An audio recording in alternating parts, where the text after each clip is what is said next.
General Hospital spoilers reveal that one of the most silent yet powerful movements unfolding in Port Charles is the reshaping of both the legal and emotional rights of Michael Corinthos toward his son, Wiley. Once pushed to the sidelines in the custody battle due to the increasingly close alliance between Drew and Willow, who always claimed to act in the best interest of the child, Michael chose to remain quiet, patient, and waited for the right moment to act. And when that moment arrived, he didn't make an announcement to the press, didn't argue in court, nor confront anyone with harsh words. He simply walked into the nurse's ball, picked up his son, and left, to the stunned silence of the entire room. It wasn't just the act of a father, it was a silent but powerful assertion of a new stance. Michael would no longer accept being excluded from his son's orbit. Any compromises offered by Willow and Drew were now nothing more than a bitter joke. That seemingly simple action ignited a chain reaction Drew and Willow were utterly unprepared for. When Michael brought Wiley back to Carly's home, it was not just a personal, emotional decision, but a deeply strategic move to reconstruct custody in a way he deemed truly just. Carly's house, once a fortress against injustice, once a command center for Corinthos' family protection campaigns, has now become the symbol of Michael's powerful return. Every corner, every room, every breath within that house is now laying the foundation for a new era Michael is determined to build for his family, an era with no room for Drew's control or Willow's proxy decisions. What makes everything more explosive is how Michael compels change, not through lengthy legal documents, but with the undeniable and unstoppable presence of a father reclaiming his rightful role. When Drew and Willow approached Carly with a generous offer, allowing Michael visitation rights every weekend and 2 weeks in the summer, they thought they had the upper hand. What they didn't anticipate was how easily everything could be undone in mere minutes, when Michael, without saying a word, held Wiley and walked out. It was not just a slap in the face of their complacency, it shattered the entire power structure they thought they had secured. That deep, irreversible shift has now become a constant obsession for Drew and Willow. They once believed they were in control, that Michael, after undergoing treatment in Germany, had become weak and needed to be managed rather than heard. But now they face the truth, Michael hasn't just come back stronger, he's ready to play the long game. And when they realize Wiley is no longer within their control, now in the arms of the father they once sidelined, a new fear takes hold. Not the fear of losing legal custody, but the fear of losing the deepest place of influence in a child's heart, a place only Michael, with unwavering love and undeniable presence, can truly hold. Willow, once caught between two worlds, a past husband who hurt her and a new man who offered stability, is now plunged into an identity crisis. She cannot deny that Michael is still Wiley's legal father and that Wiley's love for him is irreplaceable. But the more she faces that, the more she feels disoriented, out of control, and unable to steer her own life. Drew, meanwhile, cannot conceal his anger and sense of insult. Always the strategist, he believed he could manage everything through court orders, agreements, and gentle persuasion. But Michael, by rejecting all those rules and acting purely on instinct, left Drew scrambling. And so, the story has fundamentally shifted. This is no longer a typical custody dispute. No more endless court hearings. This is now a covert war of emotion, strategy, influence, and trust. Michael changed the entire game with a single act. And its ripple effect is shaking all of Port Charles. What Drew and Willow thought was stable is now fracturing piece by piece.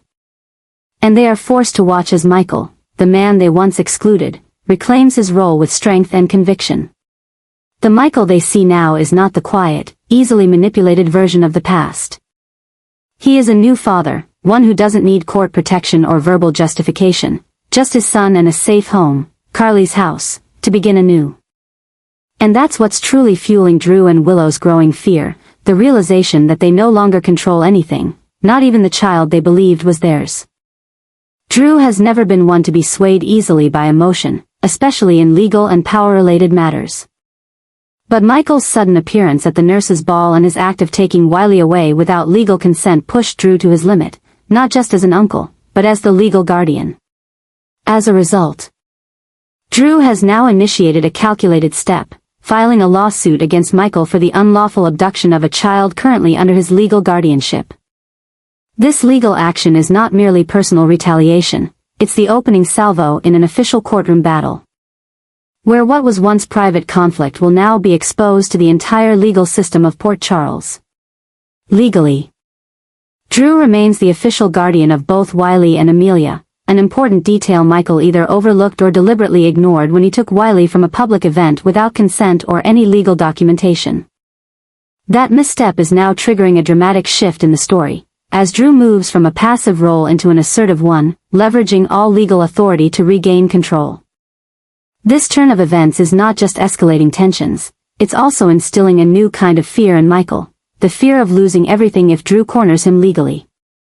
Although Michael is Wiley's biological father, prior legal arrangements, especially made during his medical treatment and absence, stripped him of ultimate legal authority over his son. Now, having acted on impulse and beyond his legal rights, the consequences are striking back in the coldest way, a lawsuit from his own uncle, who now stands as the legal embodiment of the system controlling the child Michael loves most. That truth, that Michael no longer holds control, is becoming a devastating obsession. There is no greater pain than being stripped of fatherhood, especially when you know just how deeply you love your child. That pain has turned into a fierce resistance. Michael is no longer waiting or negotiating, he is ready to do whatever it takes to keep Wiley by his side, even if it means breaking the legal framework entirely. Carly, Jason, and even Sonny are beginning to worry about just how far Michael is willing to go. He's no longer the calm son who prioritizes logic over emotion. He has become a desperate father, willing to challenge the entire legal system if it means waking up beside his son one more time. Michael is starting to find his own lawyer, reopen custody files, revisit ignored clauses in the original agreements, and is even considering taking the case out of state if he believes the Port Charles legal system has been manipulated by Drew. Meanwhile, Drew, with Willow's support and a team of loyal attorneys, is accelerating the legal proceedings, using every tool available to make Michael pay for taking Wiley.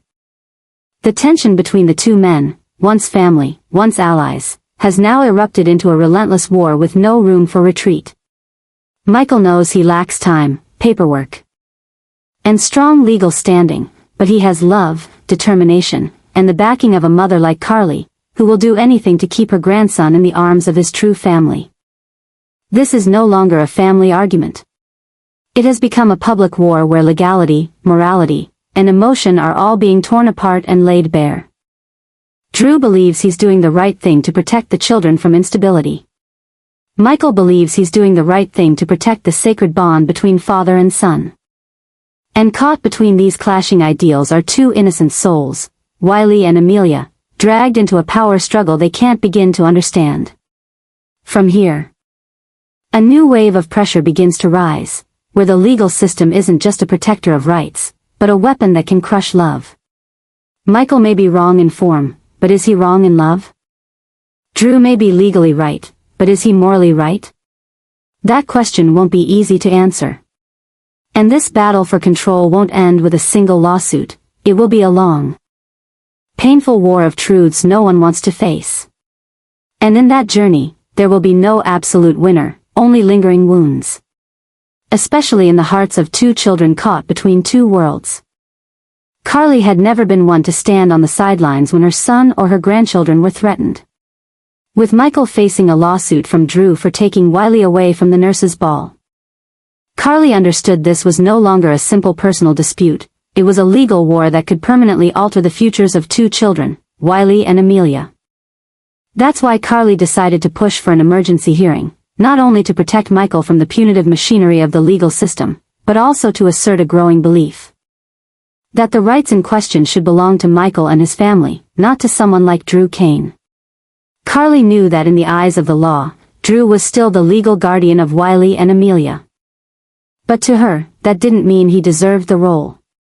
Drew was no longer the hero many had once trusted. His recent actions, from manipulating Willow, to pushing Michael out of his children's lives, to coldly and deliberately countersuing, proved, in her eyes, that he was wielding guardianship not as a means of care, but as a weapon of control. That's why Carly had to act, to stop Drew before things spiraled further out of control, to shield the children from an environment she believed was toxic and dangerous. But when she filed the petition for the hearing, Carly did not anticipate how quickly everything would escalate beyond her control. Her complaint, filed in parallel with Drew's lawsuit, ignited a suffocating legal battle, with both sides fighting to prove they were the best fit to protect Wiley and Amelia. What made the situation even more chaotic was how Carly bolstered her case with evidence she believed would reveal Drew's darker side, his unstable decision-making, his murky financial past, and his psychological pressure on Willow to cut Michael out of his children's lives. Carly wasn't just seeking visitation rights, she wanted to redefine the entire power structure around Wiley and Amelia. She wanted recognition that Michael was the biological father, that she was the devoted and reliable grandmother, and that the current guardianship arrangement, with Drew in charge, was a mistake that needed to be dismantled. But this desire was turning into an obsession, a psychological storm that hardened her to the point where she was ready to burn the last remaining bridges with Willow, and even with Drew, someone she had once trusted. Every move Carly made was triggering a new wave of tension throughout Port Charles. She leaned on her legal connections, pressured the courts, asked Jason to gather evidence and witnesses to discredit Drew, and contacted her private attorney to push for an expedited hearing. To many, Carly was going too far. But to Carly, this wasn't too far, this was protection. Protection for her son, for her grandchildren, for a generation she believed was on the brink of being manipulated by someone she no longer trusted. The madness of the situation lay in its unstoppable momentum, a battle that appeared legal on the surface but was saturated with personal history, emotion, and old wounds. Carly wasn't just fighting Drew, she was fighting a system that had once failed Michael, that had minimized the role of a biological father, that had casually handed guardianship to anyone but the true family. And fueled by that fury, she couldn't stand still. She couldn't let Drew dictate the terms. She couldn't let her son be dismissed as a voiceless father. The story, as a result, became increasingly chaotic. Every move Carly made, no matter how reasonable it seemed, was seen as overreach, as an attempt by a woman unwilling to relinquish power, as evidence that she too was spinning out of control. But in Carly's mind, this wasn't about losing control, this was the final battle. And if it meant sacrificing her reputation, her relationships, or even the law itself to keep Wiley and Amelia out of Drew's hands, she was ready to pay that price. In the end, the most terrifying part wasn't who would win or lose in court, it was that all parties involved, Michael, Drew, Willow, and Carly, were being pulled into a world ruled by obsession, fear, and eroded trust. And once the hearings began, once every testimony was aired before the entire town, it wasn't just rights that would be judged, but hearts, laid bare under the merciless light of truth. And when that happened, would any of them have anything left to call their own? Or would everything they thought they were protecting crumble because of it? Michael now stood on the edge of one of the greatest crises of his life, not a disaster marked by a single accident or misstep, but a relentless storm of legal, emotional, and public pressure tightening around him with every passing hour. What he thought would be a sacred, affirming moment, cradling Wiley and taking him from the nurse's ball, turned out to be the first domino in one of the most punishing and ruthless chains of events he had ever faced. From a devoted father, Michael was now cast as a legal violator, seen as a potential threat to the very children he loved, a cruel paradox that was causing everything around him to collapse exponentially. The guardianship Michael once believed was his by right of blood was now slipping painfully and rapidly out of reach. Drew, with a chilling calm and calculated legal strategy, immediately invoked his lawful guardianship to sue Michael, accusing him of removing a minor without notifying the legal guardian, even framing it as kidnapping in the legal context. And like an unstoppable domino effect, Drew's legal action triggered a cascade of consequences that Michael couldn't stop, from emergency court summons, to psychological and parental evaluations, to a temporary order restricting his contact with Wiley during the investigation. What had started as a heartfelt, paternal act was now dissected and used as evidence against him. In the eyes of the law, emotion meant nothing, only paperwork, agreements, and court-sanctioned procedures held weight. Michael had no legal authority over Wiley and Amelia at that time, an irrefutable fact. He had acted from the heart but defied the rules of a system that now threatened to strip him not only of his rights but of his future as a father. The impact shook Michael, and the entire Corinthos family, to its core. Carly sprang into action to help, filing for an emergency hearing to reassess guardianship. But her involvement was quickly dismissed as biased interference from a grandmother trying to bend the law to fit her emotions. Jason, his steadfast brother figure, understood Michael's pain but feared his instability. Even Sonny, who had faced his own custody battles, watched from a distance, knowing that any move he made could worsen Michael's situation. Meanwhile, Drew pressed his advantage, deploying sharp legal strategies. He didn't just seek to maintain control. He aimed to dismantle Michael's image as a father. His lawyers proposed extensive psychological assessments, arguing that Michael's behavior was erratic and unfit for parenting. They cited his history, emotional instability after Sonny's death, his sudden withdrawal from public life, and his treatment in Germany, as signs that he could not provide a stable, safe environment. The media in Port Charles pounced. Once seen as a devoted father, Michael was now portrayed as reckless, emotionally reactive, and unfit for child care. Articles, comments, and rumors spread like wildfire, isolating Michael in the very town that once admired him. Public opinion turned, and with it, legal pressure mounted, wearing down a man who only wanted to keep his children close. Michael had no easy choices. On one hand, he had to launch a legal counterattack to reclaim his rights. But against a system where Drew held the advantage and public sentiment was against him, every move felt fragile. On the other, he had to protect Wiley and Amelia's emotional well-being, two children unaware they were at the heart of a brutal war. And then came the worst realization. Michael began to question himself. Was his action a mistake? Had following his heart cost him his place in the lives of those he loved most? This was the true catastrophe, one he never foresaw. Not because he was reckless, but because he put love above all else. But in a world governed by logic and law, love isn't always enough. And now, as the battle for guardianship spirals into a vortex of harsh legal scrutiny, where every detail is parsed for risk, Michael faces the real danger of losing the most sacred thing of all, the right to be a father, to love his children freely, and to watch them grow in his arms. He is no longer in control. He can no longer decide. He is forced to fight on a battlefield where every advantage belongs to someone else. And in that fight, the only thing he has left is his belief that fatherhood cannot be erased by paperwork, and that no matter what he loses, he will always be Wiley's dad. In the boy's heart. In the memory of a child who knows who truly loves him. But the question remains, will that be enough to carry him through the storm that's coming? A storm made of laws, headlines, and the unbearable weight of unhealed wounds stretched to their breaking point? Michael, once seen as the embodiment of reason, empathy, and sacred fatherhood, now finds himself facing an unthinkable crisis, the possibility of imprisonment for taking Wiley away from his legal guardian without court authorization. What was once perceived as a father reclaiming his child has now been coldly and ruthlessly redefined as a legal violation, an infraction of custodial rights. Potentially even prosecutable under statutes relating to the abduction of a minor. And in a legal system increasingly constricted by calculation and prejudice. Michael is no longer seen as a father wronged, but as a violator, thrust into the heart of a legal nightmare that threatens to destroy everything. News of Michael potentially facing criminal charges for removing Wiley from the nurse's ball without notifying Drew, the legal guardian, spreads quickly across Port Charles. Shortly after, a summons is issued by the district attorney's office, requiring Michael to appear in a special hearing to account for his actions.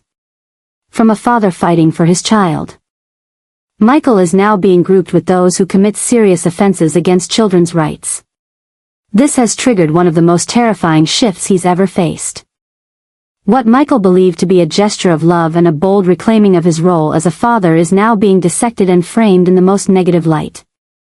Drew's legal team is exploiting every angle of the law to portray Michael's actions as reckless, unstable, and potentially damaging to Wiley's emotional development. They are urging the court to consider criminal prosecution and have also requested a court order barring Michael from any interaction with Wiley and Amelia during the investigation. The ordeal instantly becomes a haunting specter over the entire Corinthos family, especially Carly, who once believed she could protect Michael at all costs. Now, she is forced to confront the possibility that her son may be held in custody until a full trial is convened.